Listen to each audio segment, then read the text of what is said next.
Hi everybody, Andrew Cuneo here. For people who are going to be playing in the Arena Cube Open this weekend, I wanted to offer a couple of last minute tips based on what I've learned from playing the format quite a lot this past week. So tip number one is, what's the right kind of interaction to play in this cube? That's one of the things I want to figure out whenever I'm playing a new cube is, how do you want to interact with what your opponent's doing? Do you want to play removal spells that can kill small creatures? Do you want to play one-for-one removal that can kill bigger creatures? Do you want to play sweepers? The answer for this cube is you want to play removal spells that kill small creatures, and you want to play one-for-one removal. So, for example, this card, Cut Down, in some cubes, like certainly if you played Vintage Cube, this is not a card you would put in your main deck. I don't think, almost ever. It's just, it wouldn't have enough good targets. In this cube, it's going to have good targets against almost all of your opponents. So I would be pretty happy to play this in my main deck. Certainly Fatal Push, I would always play in the main deck of a black deck. And then looking at other one-for-one removal spells like Infernal Grasp, Heartless Act, Go for the Throat, I think these are all good cards. I think they're relatively high picks because pretty much everyone is going to have creatures in their deck. Everyone's going to have creatures that you want to kill in their deck. You're not going to play against a lot of creatureless strategies. Now, when it comes to sweepers, sweepers are in a bit of a weird spot. So we've got Wrath of God, Settle the Wreckage, Day of Judgment in this cube. Like I just said, pretty much everyone's going to be playing creatures, so you would think, okay, sweepers are going to be great. Almost everyone's going to be playing creatures. It's a little bit awkward because the almost everyone's going to be playing creatures is going to include you as well. So very often you're going to have decks where the sweepers are going to kill a lot of your own permanents. So they're not just going to be one-sided, which makes them somewhat weaker. Also, this cube has a number of good planeswalkers and good vehicles, and also just creatures that are resilient against sweepers. So while I'm not going to say that sweepers are bad, I'm going to say that they're not exceptional.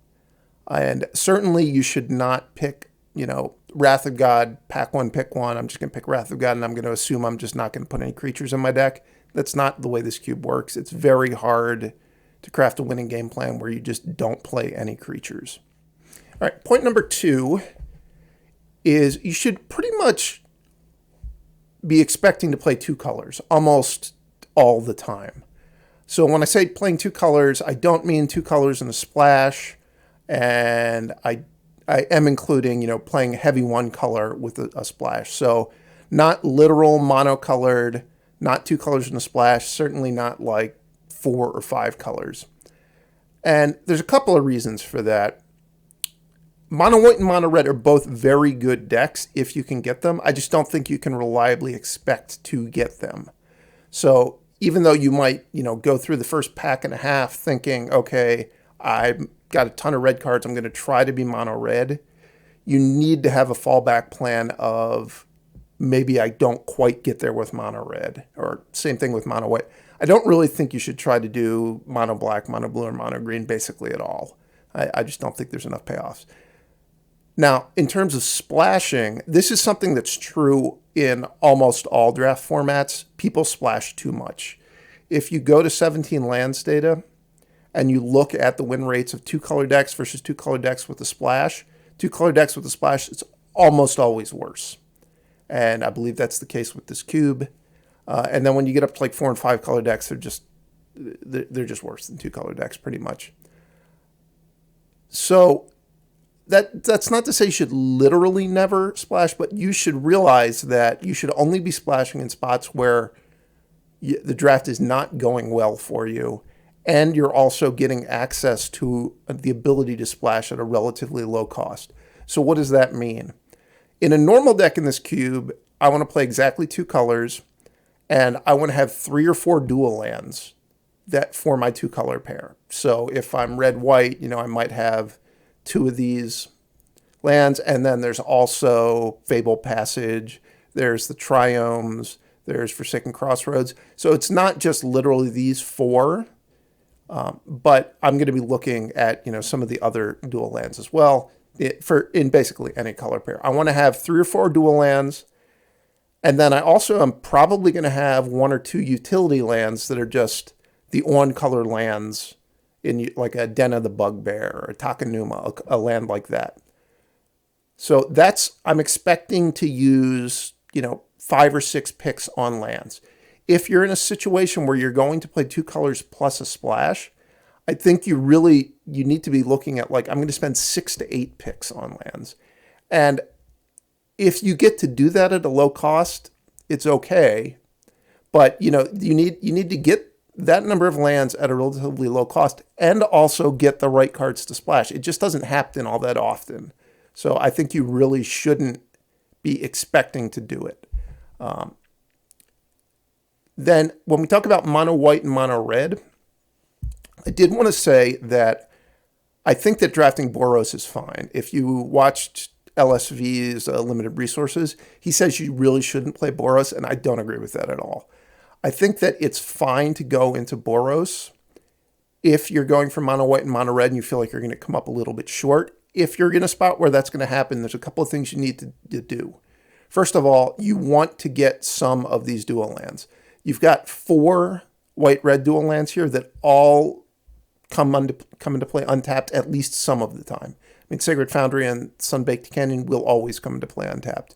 Inspiring Vantage and Clifftop Retreat are largely going to come into play untapped in a Boros deck. You can also get Forsaken Crossroads, Fabled Passage, which will come into play untapped some of the time. But beyond making sure you get, a couple of dual lands, you also want to bias your deck heavily towards one color.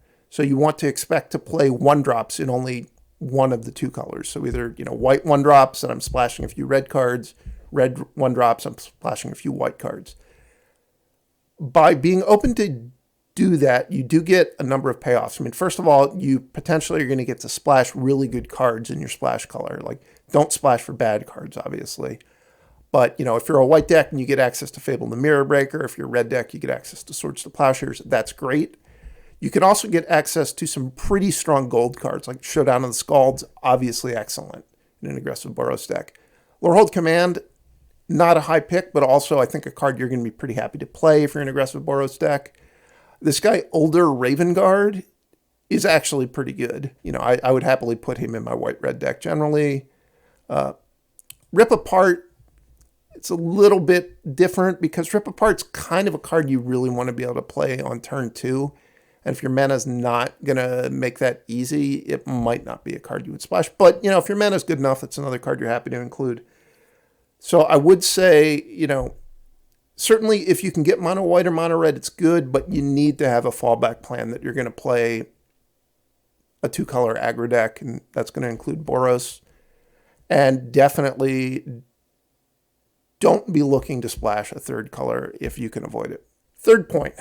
You want to mostly play 17 lands. If you're going to come off of 17 lands, I'd be leaning more towards playing 18 instead of 16. It's certainly true in this cube that you want to have a low curve. You want to prioritize cheap cards. But the reality is that even extremely aggressive decks are probably going to play 4 and 5 mana cards most of the time. Like your mono white deck, you're going to have a lot of 1-drops probably in your mono white deck, but you're probably going to want to play Archangel Avacyn or the Wandering Emperor if you get stuff like that. So you should be expecting to have your curve go above, 3. Your curve's not going to stop at 3 very often. The other thing is that just the power level of each spell you cast is very high. A lot of the cards in this cube replace themselves in some way, that you're not going to run out of stuff to do. You can very easily lose a game because you don't have your 3rd or 4th land drop. It's a lot harder to get to the point where you're just you're empty-handed, you got 6 lands in play, and you're just playing with your top deck. You don't run out of stuff very easily. So I would say really expect to play 17 lands. Part of that expecting to play 17 lands is there's a lot of lands you can get that are going to do stuff if you're worried about flooding. In white, we've got Cave of the Frost Dragon and Oganjo. There's multiple cycles of cycling lands. So this is not a cube where you want to try to, cut your lands a little bit short. Also, I've played entirely best of 3 this week. So I haven't had the benefit of the hand smoother. If you're planning on playing the Arena Open, Day 2, you have to play best of 3. So you're not going to have the hand smoother, which is another factor that makes you not want to skimp on lands. All right, point 4. This applies to basically any cube, and it certainly applies to this one.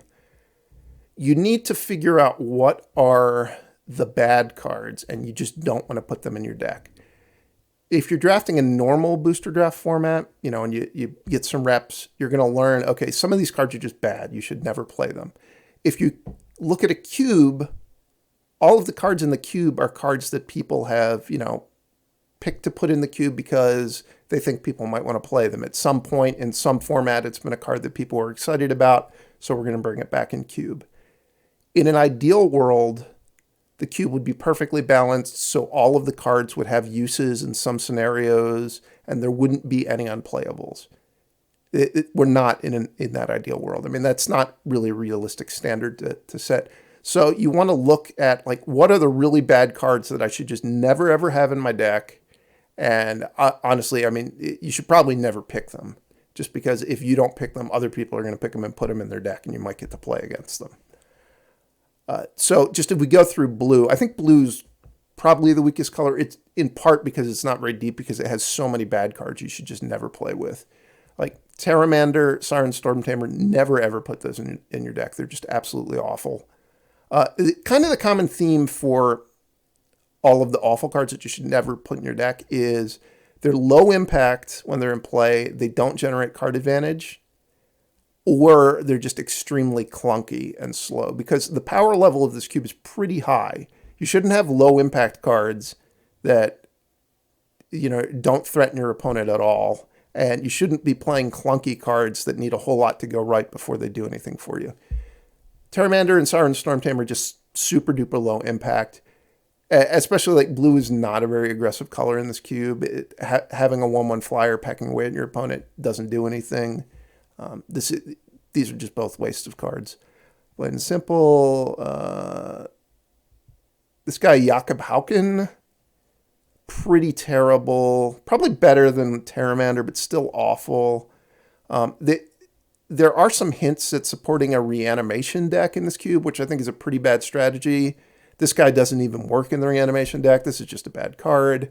The Modern Age is maybe supposed to support a reanimation deck. Again, just really bad card. I mean, if you played, I think this is Kamigawa. This is a pretty good common in Kamigawa, so you might look at it and have fond memories, but the reality is it's way underpowered for this cube. Don't ever put it in your deck. I think Ether Channeler and Champion of Wits are cards that people do actually play sometimes, and I think they're both really bad. I would not be happy if either of these were ever in my deck. What else do we have that's just horrendous?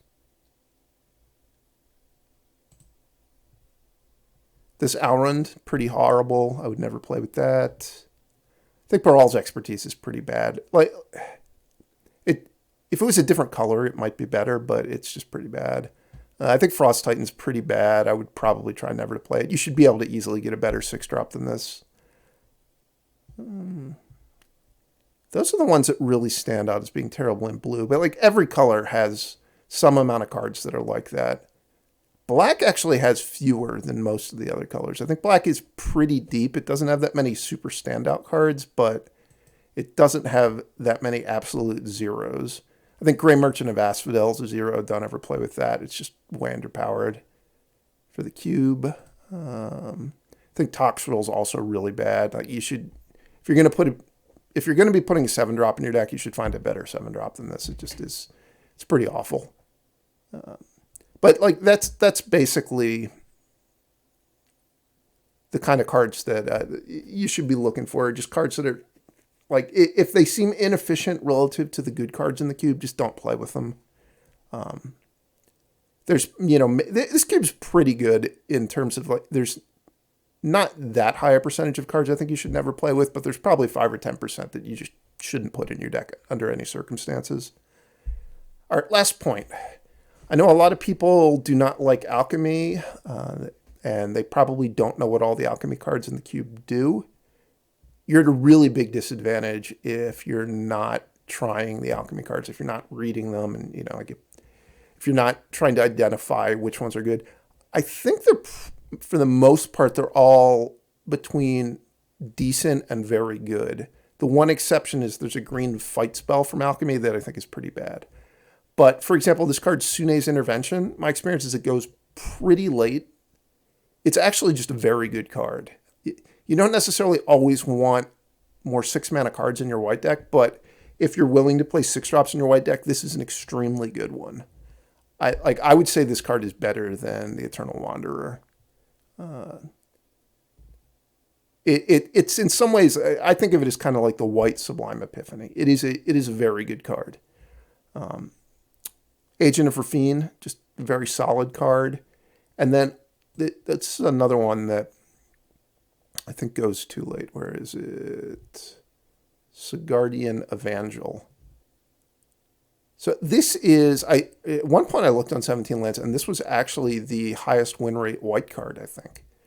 Which, I don't know if this is the white card that I would probably pick Swords to the Plowshares over this, but I think that this is one of the absolute best white cards.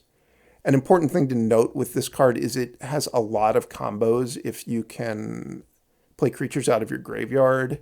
So, like if you have Lurrus or Sarah Paragon, Restoration of Aganjo, it's just really good with those because it generates a copy that goes to the graveyard, and then once you play it out of the graveyard, you can get 3 or 4 more copies, and it replaces itself in the graveyard. You don't need to do that very many turns in a row to win the game because you're spitting out 3 ones that make it impossible for your opponent to block. So that card's certainly a very high pick. Let's see if there's any others that stand out to me. This card, Lonely End, I would say is one of the weaker 2-mana removal spells, but at a minimum, it's a card that you would be happy to have in your sideboard to board in against decks where they're going to have a lot of targets for it. There's some green ones that I think are kind of interesting. So this is the one that I think, this card's really bad. It's not like absolutely unplayably bad, but I think it's worse than some of the other green fight spells, and the green fight spells are pretty like borderline playable to begin with. I think that's the worst fight spell in the cube. Settle the Wilds, I think very, very good in a ramp deck. This card, Nantuko Slicer, very, very good in a green-black grindy deck. I think most people know what Timeless Witness does, and I think that if you're green-black, this is just much better than Timeless Witness. Any other ones that jump out to me? I don't think... Well, Crucius, this is nerfed Crucius. I think it's still very good.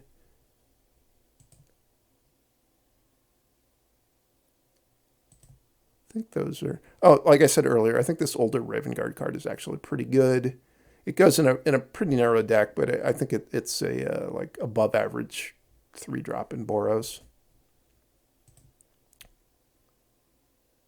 Yeah. Well, I hope that you found some of that useful. I'm definitely looking forward to playing in the Arena Open. I will try to make a video of day 1 and hopefully day 2, and I'll see you then. Thanks for watching.